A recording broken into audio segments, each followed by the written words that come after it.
Hello there, dear listeners. Before we get to the episode today, we want to take a moment to talk about the June 24th Supreme Court decision to overturn Roe v.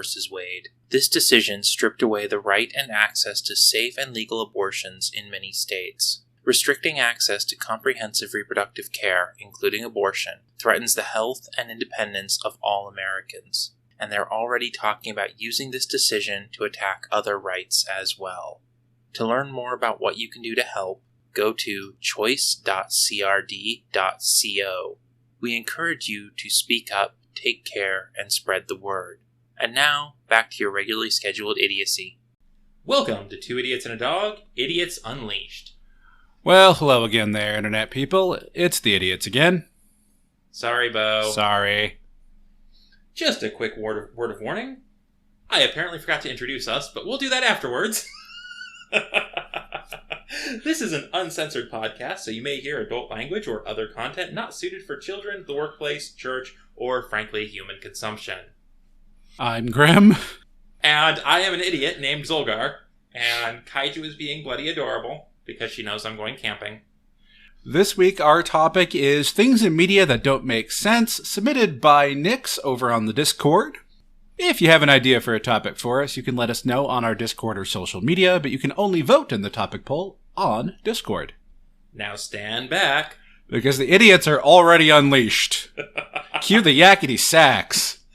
Okay, so stuff that doesn't make sense. Let's start off with the one that Nix put forward with this topic. Yeah, so Nix's very specific example was the sniper rifle from Far Cry 5, which is not a sniper rifle. It's a anti-armor rifle. It's designed to take out vehicles. And, well, technically speaking, its designation is anti-materiel. It's designed to take out equipment in general. Yeah, whatever. Large caliber, 50 caliber thingamajig. Very big. You know that gun in Tremors 2 when Bert shoots a shrieker and it goes through the wall and a bunch of barrels and the engine block of a car? Yeah. That gun. Well, not that specific model, but close enough for government work. Same concept. Yeah. Are there bigger guns than that in the world? Sure, but we see 50 cals in video games as sniper weapons all the time, and first of all, while a 50 cal can theoretically fire up to a mile away, you're not hitting anything at that range unless it's the size of a barn. Yeah, 50 cal is not something you use to shoot a soft target. Furthermore, it's not something that was designed to be accurate at long range. The 50 BMG is a massive cartridge. And here's a fun little detail about accuracy. Accuracy is affected by wind speed, air resistance, all manner of tiny little factors that the bigger a bullet is, the more they're going to be affected by it. Also, I just want to point something out here that some of our audience might not know because they're not gun people like I am. The BMG in 50 BMG stands for Browning Machine Gun. It was a cartridge designed for the M2 machine gun. Medium-range tops, mounted on vehicles and in defensive stationary positions. It was not designed to accurately reach out and touch someone a mile away. It was more, honestly, it's kind of addressed to whom it may concern. Not quite as much so as a grenade, but generally you put a lot of bullets in the general area. Yeah, so you put that in a rifle package instead. And yes, it does get more accurate because, of course it does. Your accuracy is always going to be somewhat determined by the platform you are shooting off of. But it's also not designed to hit small, squishy, soft targets at extensive range. But video games do this all the time because it's cool. And it is cool.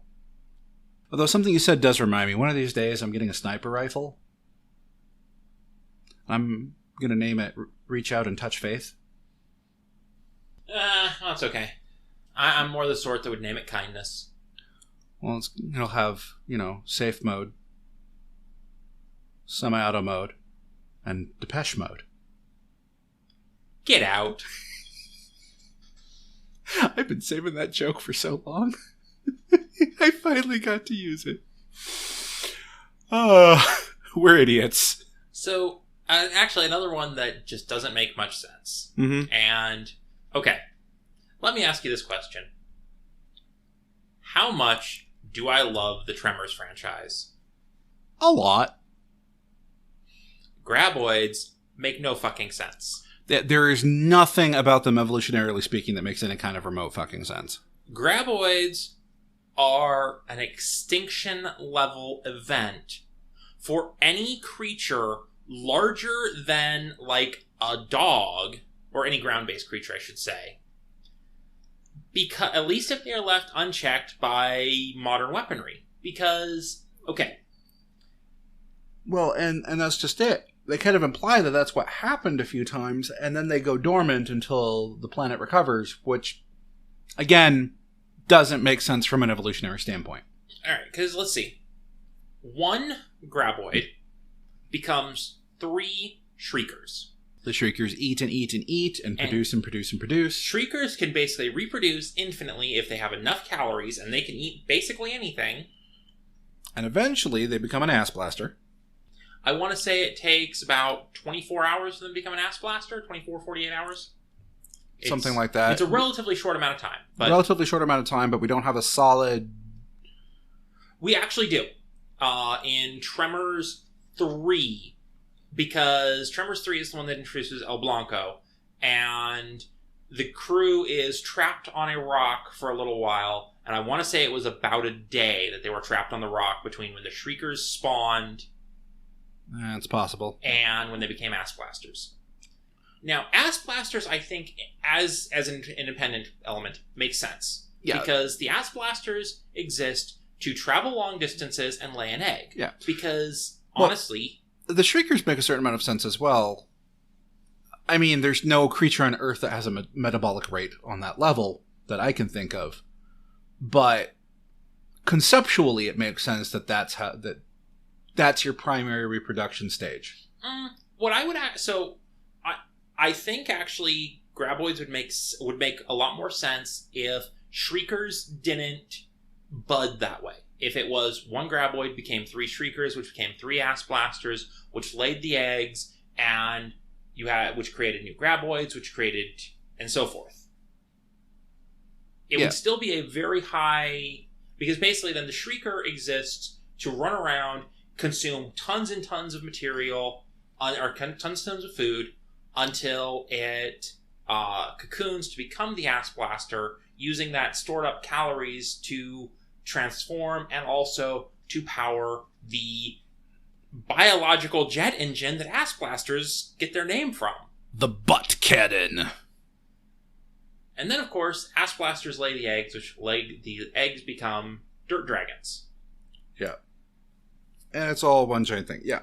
Taken as a whole, it makes no fucking sense. Each individual section by itself makes a certain amount of sense. I will admit the Shriekers is the weakest link because of that metabolic reproductive rate is... No creature on Earth reproduces like that. And also, on an individual level, ass blasters have a certain issue because they eat and go comatose? Yeah. Yeah. Yeah, so we love them, but taken as a whole, they make no sense. And that kind of reminds me of another beloved creature from another beloved franchise. Don't make me hurt you. I'm sorry, but it's true. Xenomorphs make no sense. Well, technically, their name isn't actually Xenomorphs because Xenomorph just means alien. I will fucking cut you. And also, how fucking dare you? But you're right. Xenomorph means alien changer. Xeno, alien, morph, change. Well, yeah. But their name is not actually Xenomorph because... They don't have a fucking name. They do not. We just call them that. Anyway. And because we call them that, that's their name. So, piss off, pedant. Kaiju, kill. Kaiju is too busy being a lump on the bed. Yes. Because like I said, I'm going camping this weekend, and she knows I'm leaving, so she is depressed. She is a very sad puppo. Poor doggo. Unloved, unwanted, stuck with the fat one. The backup human. Poor thing. But honestly, yeah. As much as I love them, xenomorphs make no sense. So here's the thing. When we didn't have context, when they were this weird, mysterious alien force that we didn't know the origins of, there was a little bit of leeway there because we had no idea where these things had evolved, maybe where they came from, the weird, fucked up planet they originated on. This reproductive cycle made a certain amount of sense. Maybe there was a lot of biomass for them to take advantage of. Maybe there was some other environmental condition that I'm not thinking of, or we don't know about, that could have spawned it. And then Prometheus happened. And now they make even less fucking sense. Initially, they kind of make sense as the idea of a bioweapon. Yeah. But it just... Yeah, I mean, even when you account for David's tinkering and fuckery... The problem is, in the context of the movies, they are presented as this incredibly efficient, devastating biological force. The perfect organism. But they're not! Like, I get where they're coming from on like, the parasitic reproduction. Like, there are species on Earth like that. Wasps come to mind. Certain species of wasp, like the tarantula hawk. But the tarantula hawk doesn't necessarily require the host to reproduce. The tarantula hawk uses the host as a larder, whereas the xenomorphs actually use the host to gestate. And indeed, as the resulting organism takes from the host. Evolutionarily speaking, that's stupid. Yeah, I mean, it makes for cool movies, but it's stupid. Yeah, and the thing of it is, like, everybody's like, oh, it would only take one xenomorph to start the process on Earth and doom all of humanity. If just one xenomorph or facehugger gets down there, we're all... No.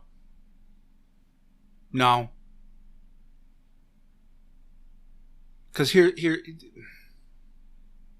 One facehugger got down here, undetected, spawned a queen, undetected, and the queen was able to build up a hive in some place that nobody knew about. Yes, it could cause huge problems, but on the grand scheme of things... It wouldn't be the extinction level event that a lot of fans portray it as. Because the moment they're detected, we break out the flamers. And we go to fucking town. The heavy flamers. Yes. We go fucking 40k on their ass, and we pretend we're the Imperium of Man for a while and just burn everything that ain't human. And then we're fine. Yeah, there would be a lot of fallout. There would be a lot of damage to the world. But humans are remarkably adaptable. We are fucking cockroaches, man. We are adaptable. We are versatile. We are space orcs. And I'm going to tell you one horrifying tactic we could employ to halt them cold. Because one of the main arguments I like to hear is, and we're kind of getting a little off track here, but it still fits in the confines of they don't make sense. A lot of the arguments I've seen are like, well, every person you send in to go hunt them down is a potential new host. Now, if you give them a pacemaker with a small charge on it, that heart stops, pop. They get captured, pop. Yeah, I mean... Guess what?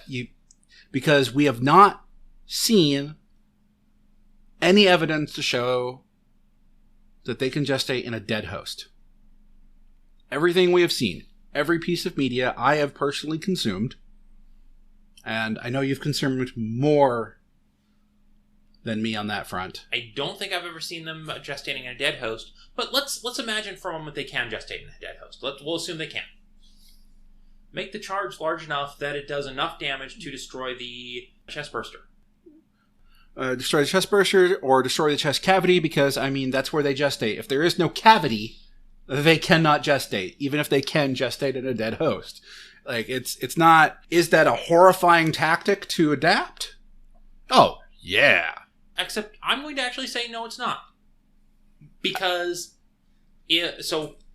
No. From an ethical and moral standpoint, it is objectively horrifying a tactic to employ. No, it's not. Because, let me explain. You don't just, the moment they're captured, kill them. What you do is you have them set up so the moment they are put over an egg, that is when it detonates. That is when... yeah, I guess in because once they are over an egg, unless you have someone who can go in there right now and rescue them, they are dead. Yeah, I mean, we've only seen, like, what, one burster successfully removed from a host in, like, the entire franchise that I'm aware of? I don't think we've seen any. No, I'm pretty sure there was one. I don't think so. Which movie was it? I want to say it was one of the games. Oh, okay. I haven't played the games much. Yeah. So going off... But I could be wrong. Going off of movie lore... Yeah, movie only, 0. Movie plus comics, maybe. I haven't read all the comics. I haven't either. Movie plus comics plus games, I think we have 1 confirmed. And I'm gonna be honest. The risk of trying to rescue a person who has gotten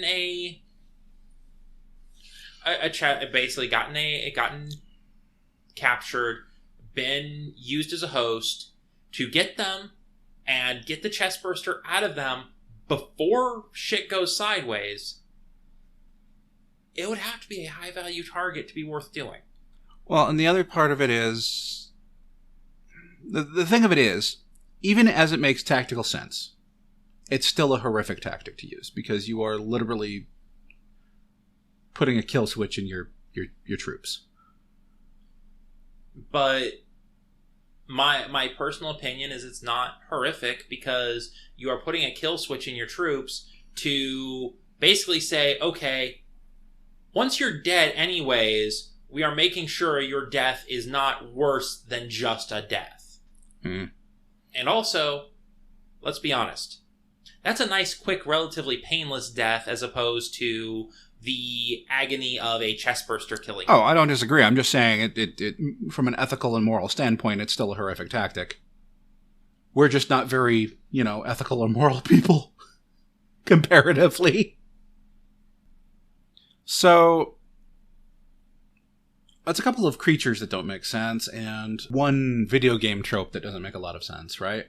I mean, I could go into a whole bunch of video game tropes that don't make sense. Oh, yeah, video game tropes. So. I do just want to say, this, we don't have to go into this at all, but why the fuck did that rat have a longsword? Like, that just, like, rat have a longsword. I'm more concerned about the one were-rat that had that single gold piece in Arcanum. Because, for the most part, that game was relatively realistic about its loot. Like, you didn't get random coins off of killing some wild animal. But a were-rat don't got pockets. Where was it keeping that? And more importantly, how thoroughly did you search that corpse? Ooh. Hashtag not enough bleach. I mean, yeah, we could go for hours on video game tropes. Yeah, most video games are not as realistic with their loot. Like, Diablo franchise. Where were you keeping all of that? Kill a lesser demon, legendary plate armor, bigger than the demon. No. Don't forget, when you kill some of the bosses, loot explosion. Where were they keeping that? Borderlands does the same thing. I mean, here, look at all the first-person shooters that there's just weapons and ammo just sitting around everywhere. Yeah, some games that make a certain amount of sense, like Far Cry 5, the cultists you're fighting have been stockpiling this stuff for a while. So it makes sense that they would have little caches everywhere. Half-Life. Okay, I know it's a government facility or whatever, a secret government military facility, but, like, that was a lot of guns and ammo for a research lab. How about Doom, when it's like, I mean the old Doom, because I haven't played the new Dooms, but the old Doom, it's like, you're running around a map, and you throw a switch, and a pedestal comes down from the ceiling, and there's a chainsaw on it. Yeah. What? Yeah, at least, I want to say it was Doom 3? So, the bastard child of the franchise. It wasn't a bad game, but it definitely wasn't Doom. I'm just going to say that on the record. It had a little more of the creepy survival horror element to it than previous entries. Not full survival horror, but like it had that atmosphere, whereas every other game in the Doom franchise is just murder the demons. I mean, one of the tracks from Doom Eternal is literally called "The Only Thing They Fear Is You," meaning the demons are afraid of the Doomslayer, as they should be. Local man, too angry to die. In other important news, Kaiju is cute. She is fucking adorable. But yeah, Doom 3, there's like an email you can find on one of the personal digital assistants or something that's talking about like, yeah, we just got a shipment of chainsaws in? Why? We're on Mars? There's no fucking trees? So at least some elements of the franchise have been self-aware enough to poke fun at themselves. But yeah, for the most part, like, as soon as you start examining any of this in any kind of detail, it just, what the fuck? Which, okay, thinking of examining things in details. Oh no. Most sci-fi starships. One of the most egregious is Star Wars. Yeah. Now, okay, first of all, if the ship is an outside of Atmos ship, I give it a pass, for the most part. But TIE fighters should not be able to fly in atmosphere. Let alone do the weird strafing side-to-side, floaty, hovering maneuvers that we've seen them do in some of the franchise. The TIE fighter design should be torn to pieces if it is moving fast enough to gain lift in atmosphere. The fact of the matter is, TIE fighters are the most egregious example, but there are other ships in Star Wars that do this, and then there's also ships in greater sci-fi that do this. The only way those ships could possibly move that way in Atmo is if they have a gravity engine. And they don't. They would need both a gravity engine and some system to eliminate drag, because the TIE wings would be torn off. The only franchise I can think of off the top of my head that has pulled some of these crazy maneuvers that gets a pass, for me personally, is Firefly, because the ships do have gravity engines. Yeah. I mean, honestly, okay, Star Trek. The big capital ships should not be able to go into atmosphere. And for the most part, don't. With some exception. Yeah. I mean, they build them in space. Yeah. Now, the shuttlecrafts, I have to assume that the shuttlecrafts also have like some kind of gravity engine or something, because those just, they're not as egregious as some, but they still just should not be able to fly in Atmo because they have nothing to create lift. Yeah, there's no wings, they just hover down. You know, speeders in Star Wars can behave that way, but they also have some kind of levitation thing. But it's the ships that we see do that. It's never stated they have that capability. They don't have that technology built into them. And it wouldn't really make sense to build that technology into them when they already have, like, two other different forms of propulsion. Yeah, I mean, it's like, you look at the Falcon, for example. Mm-hmm. We don't see, like, speeder-style repulsors on the bottom of it to... Yeah, now one could argue that the whole ship's design is enough to generate lift, but it still wouldn't be able to maneuver the way that we've seen it maneuver in Atmo. Yeah, I mean, like I say, Star Wars is the most egregious of it because Yeah. Star Wars is almost entirely, hey, this looks really cool. And don't get me wrong, I love Star Wars ships. I really do. Yeah. Again, just because these things don't make sense doesn't mean we don't love them. It's just, that doesn't work. What's a couple of other good things? Well, there's that just random little pet peeve of mine. That I exist? No, that unfortunately makes sense. Ice floats. I'm looking at you, G.I. Joe. Oh God, here we go again. No, that's all I'm doing. That scene just bothers me so much because ice fucking floats. Yeah, so if you haven't seen that movie, don't bother, first of all, but Yeah, I'll be honest. The live-action G.I. Joe movies are relatively fun action romps, but there is nothing there. yeah. You are missing absolutely nothing. And there's a secret base underwater in the Arctic, so there's like heavy ice above it. And the destruct sequence for the base involves breaking the ice so that the ice will sink and crush the base. Twitch. Things that don't make sense in media. The entire Sharknado franchise. At least that is not supposed to make sense. But it doesn't make sense, so I had to at least give it a mention. This also includes, by the way, all of the similar vein of disaster/creature feature movies that make no fucking sense.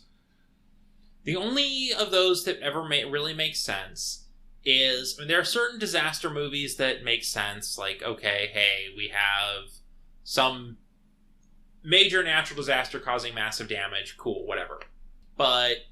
And with creature features, it makes a certain amount of sense when the creature is created by humans. Because we're stupid. We are.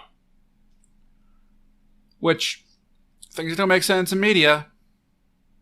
Super soldiers. We talked about it once briefly in a previous episode, but super soldiers make no fucking sense.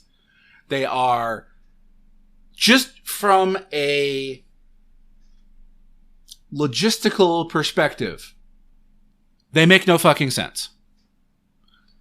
It is way too many resources being invested in one soldier. This depends on the style of super soldier. Because sometimes a super soldier is like okay, we're going to put tons and tons of resources into making this ultra epic badass soldier who, is basically indestructible and blah, blah, blah. At which point you kind of run into the same problem as the Death Star. But if you're looking at more like what was intended with the Captain America system, they were not meaning Captain America to be the only one. That was basically trying to create a army of not like super soldiers, but super soldiers. They were much stronger, faster, have better endurance, more durable. Yeah, but it was still going to be peak human capability.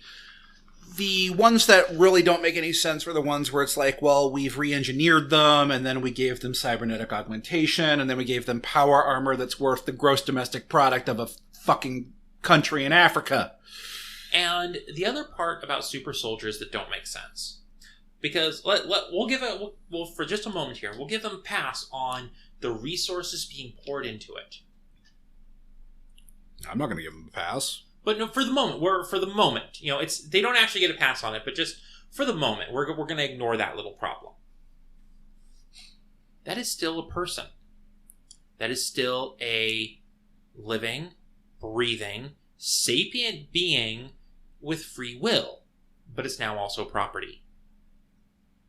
Yeah. That don't go well. And I keep waiting for it to blow up in their face. I think the Halo franchise, I think one of the main reasons, the game's not the horrible TV show. We're not going to talk about that. There is no Halo TV show. I'm comfortable with that. I keep waiting for this to blow up in their face, and it never does. And I think the only reason it doesn't is because every time there might be the chance or the opportunity that needs to happen, some new external threat shows up that's enough of a threat that Master Chief looks at it and goes, you know what, I'm going to deal with the UNSC later. I gotta go. Because, I'm sorry, the UNSC is a fucking nightmare state to live in. The Spartans were taken as children, augmented and implanted against their will, indoctrinated, and the survival rate of that program was a joke. A very bad joke. So, you're telling me that the Spartans are Jedi? Without the crazy space magic. So, are we done on super soldiers? I think we're good on super soldiers. So, there's actually one I thought about when I was in the shower earlier and then I forgot about, and this is one that it's a trope in a lot of things, and super soldiers reminded me of it. What was that? Sapient species that are always evil. Oh, yeah. D&D is finally breaking away from that, but for decades, since its inception, D&D has embraced this concept, just as an example. Yeah, and there are a lot of other tabletop RPGs, and also we get a lot of that from... Alright, that honestly comes from the fantasy genre in general, where it's like, okay, well, this species is evil. They are always evil. They are all evil. Every single one of them is evil. But they're also a being that has free will and thought, and... Worst part of it is when we start getting into territory, where we have the, one member of the species. Looking at you, Drizzit. You know, there's Drizzt, who, don't get me started on that fucking ass clown. Drizzt single-handedly ruined Drow. I will die on that hill. I actually agree, because Drizzit is the biggest reason I hate Drow, because I've dealt with so many fucking Drizzit fanboys who basically had a giant freaking boner for Drizzit and wanted every single character they played to be fucking Drizzit. Ugh. But there's always that one orc, or that one dark elf, or that one whatever the fuck. And I'm sorry, that seriously starts getting into very sketchy racist territory because, oh, well, this is one of the good ones. Well, and also, honestly, the whole thing starts getting into racist territory because, honestly, how often are fantasy races kind of coded around stereotypes of real-world races? Mm-hmm. Orcs are almost universally coded as some depiction of, well, black despite being green. Their attitudes, their mannerisms. We see some properties where they break away from that. 40K has them with Cockney accents. Very, very chopped Cockney accents, but that's the base blueprint there. But so many of them, the tribal orc aesthetics are basically taken out of African culture, or worse, they are taken out of modern black culture. And then we've got the Drow, an entire race of elves with jet black skin, and they're all evil. Did you guys think this one through? I don't think you thought this one through. And I mean, how many properties make their goblins almost entirely negative Jewish stereotypes. That's more of a more modern thing than most people think. But I'm not saying it's not a problem. I'm just saying it's more of a new problem than people want to admit. Yeah, it's a much more recent thing. I think that's a whole different topic, honestly, because I have opinions. We could spend... I gotta honestly say, if we're gonna sit here talking about race coding of fantasy races, we need somebody who's not white on the cast with us to basically slap us and go, knock that shit off. Yeah. Agreed. Yeah, that's part of the reason why I'm like, I think that's another topic entirely, and we would definitely want to have one or more guests on willing to talk about that with us who are not white. Yeah, we would need some diverse voices to weigh in on this topic that is really important to them. Okay, things that don't make sense. All right, I'm going to throw one of mine under the bus here. Now, y'all know I love this movie. If you've listened to the episode we did on this movie, you know I love it. I love it so much. But, and we asked this question in the episode, but I feel the need to reiterate it here. Why the fuck are you cursing your nemesis with immortality and superpowers? I love The Mummy. I love the 1999 Mummy so much. And I understand that the curse they needed to use was very severe because what a lot of people don't understand, and I really wish I had brought this up in the episode, is killing a pharaoh was heresy of the highest order because they were considered living gods. Brother, get the flamer. The heavy flamer. And then he doubled down by trying to resurrect the dead.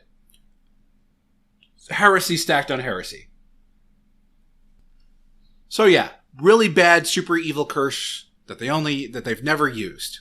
Okay, but why are you going to use one that grants them superpowers? Yeah.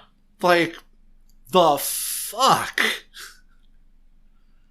And this is actually more common in media than you would think, where there's some horrible curse or punishment gets laid that actually ends up granting the accursed incredible power. In the old world of darkness, the first vampire was Cain, cursed with immortality for killing his brother. And he got a huge amount of weird, fucked up superpowers in that grab bag. And eventually reached the point where it was theorized he could create whole new vampiric disciplines at will. So, yes, absolutely curse the guy who committed the first murder. But maybe don't make him a superhero? Or supervillain, depending on perspective. Interestingly enough, and this is a little bit of a tangent, but Cain in the old world of darkness wasn't necessarily a villainous character. First of all, he was largely absent in the modern era. Some theorized he was already dead, but others theorized he couldn't be killed because, well, that was the whole point of his curse. There certainly were factions that worshipped him, but I often compare that to certain modern real-world religions I'm not going to name so that we don't get torched and pitchforked to death, where they've taken the original context out of context and created this permutation on the actual religion that isn't factual to that religion. In other words, I'm saying that the Sabbat were more interested in Fanon Cain than Canon Cain. Wow, that sounds a lot like modern beep. And that's when I cut his mic. So, you've got this popping up in media time and time again. While we're on the subject, kind of a subcategory of two subcategories that I have just come up with. One is, why would you create a MacGuffin that can destroy everything? Like, if it's made by somebody who wants to destroy everything, those get a pass because their whole point is to destroy everything. But, I mean, we see so many with the holy relic created by the gods. But if it's used like this, it destroys everything. Why would the gods create that? Why? Can I piss off a real world religious group? for something that makes no sense? Oh, God. Fine. Sure. Why not? It was a good podcast while we had it. The Tree of Life makes no sense. Just... Or Tree of Knowledge, whichever it was, but in the Garden of Eden, yeah, the fruit that you couldn't eat. Okay, I'm not going to get into a big rant about Christianity right now and that religion in general, but that makes no sense. It doesn't. Listen, I'm going to cut you off right there because we could do a whole episode on that. Things there that don't make sense, and then we would be lynched. So I'm going to cut you off right there. I'll leave this in, but I'm going to stop you there. So, the other thing that doesn't make much sense.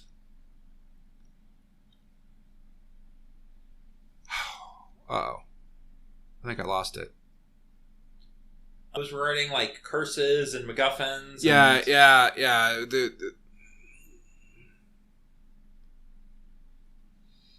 The Chosen One doesn't make sense. Yeah, the Chosen One doesn't make any sense. Putting all of your eggs in one basket like that is just stupid. Especially when your Chosen One is a fucking teenager. Stop putting the weight of destiny on goddamn teenagers. They can't even pick their own career yet, and let alone save the planet. Or the universe or the cosmos or whatever. That is still my absolute favorite Superman scene ever. Who did this to you? Yeah, when Superman finds out that Shazam is a fucking kid. Who did this to you? Yeah, speaking of Superman, Kryptonite. I mean... Okay, first of all... within a certain context, it makes a certain amount of sense. Superman in general just doesn't make sense because, okay, so being in the radiation of our sun makes him basically a god, and, but he can also, like, travel through space for long distances and, like, go all the way back to where Krypton was and see the void where his planet was, and yet, how does he stay powered that long? Well, depending on continuity and who's writing the comic that week, he can store it like a living solar battery.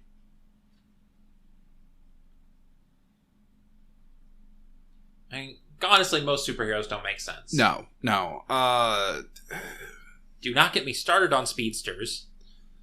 I'm going to let you all in a little secret right now, okay? If there is actually a super speed character person in reality, okay, I'm looking right at you, right? I'm looking right in your eyes. I want to make absolutely certain you, the audience, are paying attention to me. If that individual exists, they are God. And we are all at their mercy. Or they are dead because the caloric requirements to do that are so off the fucking charts that if their body doesn't have a way to deal with that, they will die the first time they run at Mach 2. Yeah, superheroes who fly, most of them don't make any sense at all. I will give any superhero whose powers are based solely on magic a pass, because they're not supposed to make sense. Yeah. They're not. But, like, Superman, no. Martian Manhunter, no. Whatever the hell Magneto has going on, no. Magneto, the only way Magneto flying makes sense is if he's got, like, metal in his suit that he makes himself fly with the metal in his suit. No, because even then that doesn't make any fucking sense. Okay, listen. He manipulates magnetic fields. to manipulate magnetic fields in such a way to allow him to fly the way he does and create that little bubble of, fuck you, you can't touch me, would do irreparable harm to our magnetosphere. Every time he flies, he's destroying the planet. One little bit at a time. Well, he is a supervillain. Yeah, but he doesn't want to destroy the planet. He just wants to destroy humanity. And then later recants that, depending on continuity and timeline and everything. I'll be honest, Magneto Magneto redemption arcs are one of my favorite things in comics because he's not wrong. It's just the way he's going about it is not the right course. Yeah. Not that Charles is doing the right thing either. Fuck you, Xavier. You know what you did. Yeah, both Magneto and Xavier have a really cool dynamic going, and they're the perfect embodiment of they're the perfect allegorical embodiment for the two types of activism. The two extremes. The I am peaceful. We are better than that, and the we are better than they are. Yeah. And where you find the true activist center is somewhere in the middle of that, but that's a whole different topic, a whole different episode. Mutants in general make no sense within the context of Marvel because